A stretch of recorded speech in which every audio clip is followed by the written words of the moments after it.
Herkese selam, hepiniz hoş geldiniz arkadaşlar. Nasılsınız, iyi misiniz? Umarım iyisinizdir. Bugün gerçekten çok güzel bir video ile beraberiz arkadaşlar. 20.000 ve 30.000 bandında tablet önerisinde bulunacağım ama gerçekten o kadar cihaz var ki yani sevmediğiniz işletim sistemi olur, sevmediğiniz marka olur, hiç fark etmez. Çok cihaz var, hiç merak etmeyin. Daha bu listeye sığmadan, yani gördüğünüz listeye sığmayan birkaç tane daha cihazımız var. 20.000 ve 30.000 arası arkadaşlar. Yani bugünün tarihiyle fiyatları şu an bu şekilde. Şimdi arkadaşlar ilk tabletimiz Samsung Galaxy Tab S11 Wi-Fi modeli. Bunun 128 GB olanı da var ama 1K tek az olduğu için, yani şöyle 28.000 olduğu için bu 256 GB ve 29.000, yani 1000 liraya bence değer. Onun için onu listeye almadım. Xiaomi Pad Mini var arkadaşlar. Bu cihaz yeni ve gerçekten çok bilinmez bir cihaz. 120 FPS verdiği kesin bu arada. Çok güçlü bir cihaz. Onu da özellikle deneyeceğiz. Hiç merak etmeyin. Apple iPad Air 11 var. M3 arkadaşlar. Bu da çok güçlü bir cihaz. Fiyatı da 30.000 aşağısında. Onu da listeye dahil ettim. Hepsini merak etmeyin. Tek tek inceleyeceğiz. Hangisi uygunsa bunları böyle yavaşça eleyeceğiz ve günün sonunda birkaç tane cihaz kalacak. Onların arasında da bir seçim yapacaksınız arkadaşlar. Xiaomi Pad 7 Pro var arkadaşlar. Bu da güzel bir cihaz. Şimdi arkadaşlar bakın, Apple iPad Air 11 var. Bu M2 işlemcili. Şimdi ben size küçük bir soru soruyorum. Arada ne kadar fark var? 1000 lira bir fark var, tamam mı? Bu 900 bir şey olduğu için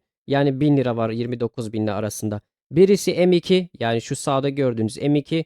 Diğeri M3, zaten parantez içinde yazıyor. Siz olsanız hangisini elerdiniz? Hemen bunu eliyoruz değil mi arkadaşlar? Eleyelim bakalım. Bu elendi ve yerine hangi cihaz geldi? Lenovo Legion geldi arkadaşlar. Bu güzel bir tablet. Şimdi sıradaki tabletimize geçelim hiç sözü uzatmadan. Honor Magic Pad 2. Bunu çok kişi soruyor. Bugün de birkaç kişi sordu. Yani almalıyım mı almamalıyım mı diye. Merak etmeyin, buna da değineceğiz. Ve kullandığımız iPad 11 var. Benim çok sevdiğim, beğendiğim bir cihaz ama şu an fiyatı gerçekten 6.000 lira bir zam aldı ve bu hak edilecek bir zam değil yani. Hayır, normalde bu fiyattan başlasa bir şey demeyeceğim ama sen 15.000, 16 bantlarda, 14 bantlarda şu an 22, 23'ü buluyorsan bence sen bir kenarda dur diye bilmeliyiz arkadaşlar. Onun için hiç uzatmadan bu arkadaşı çıkarmak istiyorum, izninizle. Çıkardım. Gerçekten sevdiğim bir cihazdı ama maalesef fiyatını hak etmeyecek derecede zam aldı ve onu eledik arkadaşlar. Şimdi arkadaşlar elimizde kaç tane cihaz kaldı? Samsung Galaxy Tab S11 var. Çok büyük bir cihaz biliyorum ama bakacağız. Xiaomi Pad Mini var. Eğer gerçekten ben Elgato desteği falan aramamış olsaydım ve Xiaomi'nin işletim sistemini beğenmiş olsaydım, gerçekten inanılmaz güzel bir cihaz çıkarmış. Bana sorarsanız birazdan özelliklerine geçeceğiz.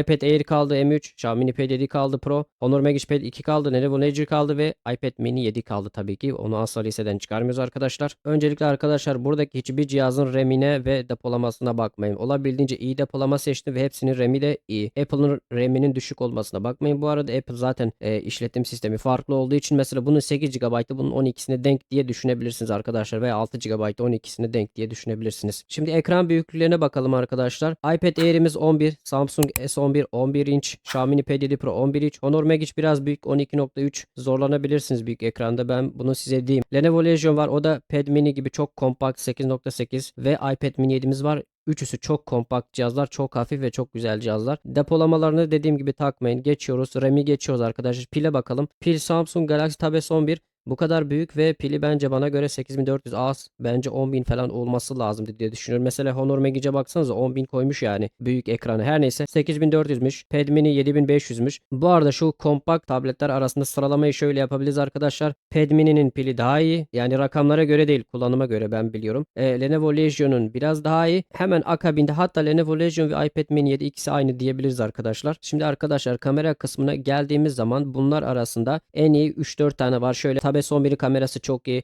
iPad Air'in kamerası çok iyi. Zaten Apple'ların tabletler, telefonlar dair hiçbir şekilde kameradan ödün vermiyor. Apple iPad Mini 7'nin kamerası iyidir. O da 4K 60 FPS. Güzel cihaz. Sonra efendim Xiaomi Pad 7 Pro'nun da kamerası iyi. 1080p 60 FPS kare hızında video kaydı alabiliyor. Şöyle şu şekilde göstereyim size. Air 11 4K mesela. Efendim iPad Mini 7 4K. Mesela Samsung Tab S11 4K arkadaşlar ama 30 FPS. Yani burada 60 FPS'i destekleyen Apple modelleri tek var arkadaşlar. 4K'da ama. Sonra kamera kısmından ağırlık kısmına bir gelelim arkadaşlar. İsterseniz şöyle yapalım. Ağırlıkları, kompaktları bir karşılaştıralım. Örneğin iPad Mini 297'miş. Gerçekten çok hafif. Tüy gibi bir şey. Xiaomi Pad Mini 326. O da çok hafif bir cihaz. Güzel.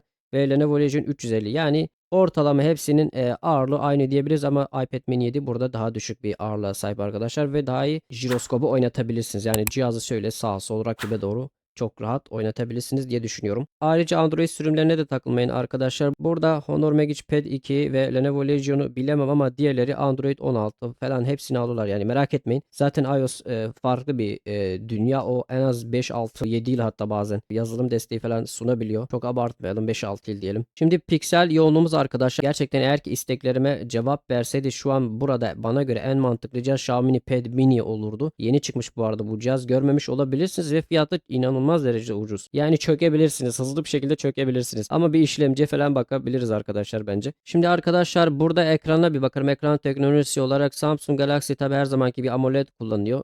Diğerleri oyun tabletleri olduğu için arkadaşlar tabi Honor Magic Pad 2'yi de ayrı ayırıyoruz. Onun ekranı çok güzel gerçekten. OLED ekranları çok seviyorum. Diğerleri IPS LCD arkadaşlar. IPS LCD yani bence oyunlarda bir fark yaratmıyor. Oyunlarda Mini 7'yi de çok beğeniyordum ben. Çok netti yani ekranı diye düşünebiliriz arkadaşlar. Yani bunlar arasında en iyisi şu an Samsung Tab S11 ve Honor Magic Pad 2 diyebiliriz arkadaşlar. OLED ekranlar, AMOLED ekranlar, 1600 nit parlaklıklar vesaire. Yani ikisinin ekranı çok iyi. Yani Galaxy S11 ve Honor Magic Pad 2'nin. Eğer ki biraz oyun ve diğer kalan kısmında ders, günlük kullanım vesaire derseniz şu iki cihazı kesinlikle alabilirsiniz arkadaşlar. Fiyatlarını zaten yukarıda görüyorsunuz. 26.000, diğeri de 29.000. Ben ikisi arasında kalsaydım arkadaşlar işlemciye bakardım ama bir tanesi çok yeni. S11 gerçekten çok yeni. Bir bakalım ekran yenileme hızına gelelim. Burası bizi çok ilgilendiriyor arkadaşlar. Samsung S11 120 Hz klasik. Xiaomi Pad Mini 165 Hz yani bir artırmaya gitmiş üst seviye biraz.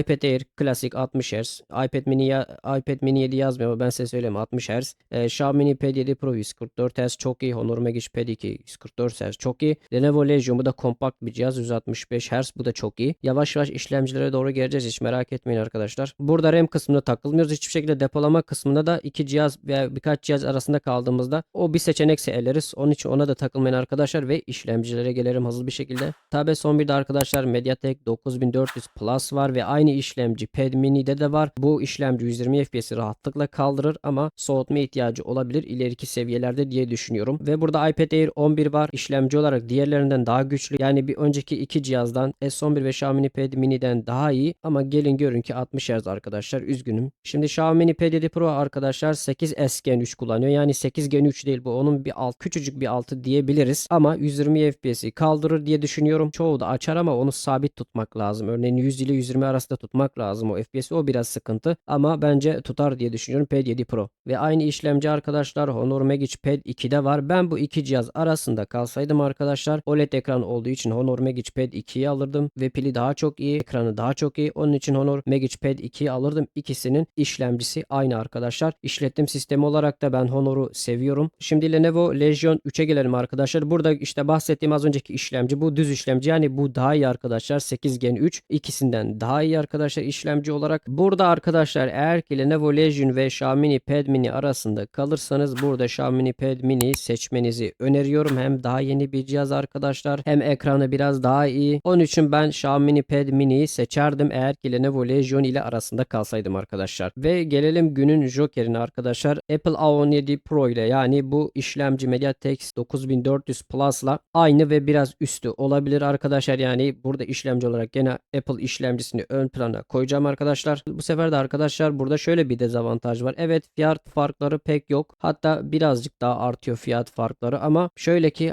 iPad Mini 7 gerçekten 60 Hz ile biraz sıkıntı yani çoğu kullanıcı 120 FPS'i görmek istiyor. Hem normal kullanımda hem oyunda kasarsa bile görmek istiyor. Tabi iPad Mini 7 sabit 60 FPS veriyor biliyorsunuz. Bu bir tercih yani. Bunu tercih etmek isterseniz kesinlikle bu 3 cihaz arasında kompakt 3 cihaz arasında kalırsanız iPad Mini 7'yi seçmeniz lazım diye düşünüyorum. Ama bir parantez açıyorum oraya arkadaşlar. Eğer ki siz için stabilite, canlı yayın vesaire olaylarına girmeyeceksiniz ama biraz da kaydımı vesaire alırım gibisinden olaylara gireceksiniz. Şu 3 cihaz arasında kalırsanız arkadaşlar Xiaomi Pad Mini'yi alabilirsiniz diye düşünüyorum. Hem fiyatı biraz daha ucuz yani ne kadar ucuz? 3000 TL daha ucuz bence. Güzel. Onun için bu 3 kompakt cihaz arasında parantezi açarak eğer ki kayıt, Elgato desteği, canlı yayın, TikTok çok stabilite istiyorsanız ve bunlarla haşır neşir olacaksanız Apple'ı seçmeniz lazım arkadaşlar. Ama ben biraz kayıt da alırım. Sosyal medyada çok takılırım. Ne bileyim ders notları vesaire kompaktlık derseniz kesinlikle Xiaomi Pad Mini almanız lazım. Hatta alın geçin yani. Yeni cihaz ve fiyatı uygun bana sorarsanız. Şimdi hızlı şarj özelliğine gelelim arkadaşlar. Samsung 45 Watt, Xiaomi Pad Mini 67 67 Watt. Gene yüksek bir watt gerçekten. Apple'ları yazmıyor klasik ama ben size söyleyeyim ya 30'dur ya 25'tir diye düşünebilirsiniz arkadaşlar. Xiaomi Pad 7 Pro'da 67 Watt gerçekten çok iyi. Honor Magic Pad 2'de 66 Watt gerçekten bu da iyi. Tabi Lenovo Legion'da 67 Watt bu da çok iyi. iPad mini 7 ya 20'dir ya 30'dur arkadaşlar diye düşünebilirsiniz. Parantez açıyorum arkadaşlar. İşlemciniz M serisi değilse şöyle ki M3, M4 ve M5 değilse şu üçünden bir tanesi değilse M1 olsun, o A17 Pro olsun, ne bileyim A16 işlemcisi olsun, A15 işlemcisi olsun hiç fark etmez. Kesinlikle iOS 26'yı güncellemeyin arkadaşlar. Kasmalar ve takılmalar, pilin hızlı bitmesi vesaire olayları yaşayabileceksiniz. Sonradan pişman olmayın. Örneğin benim tabletimin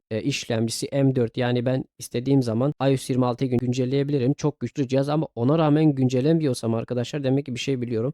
Şimdilik güncelleme, biraz bekleyin. Tam otursun, iOS 26 bayağı iyice otursun, sonra güncelleriz diye düşünüyorum arkadaşlar. Evet, cihazlarımız böyleydi. Yeterince bence bilgi verdiğimi düşünüyorum sizlere arkadaşlar. 20.000 30.000 TL arasında bu videomuzdu. Eğer ki videoyu beğenirseniz veya yorumlarda yazarsınız, ne bileyim 10.000 20.000 arası video da çekebiliriz veya 30.000 40.000 arası. Tamamen yorumlarınıza bağlı arkadaşlar. Like atmayı ve abone olmayı unutmayın. Hoşçakalın.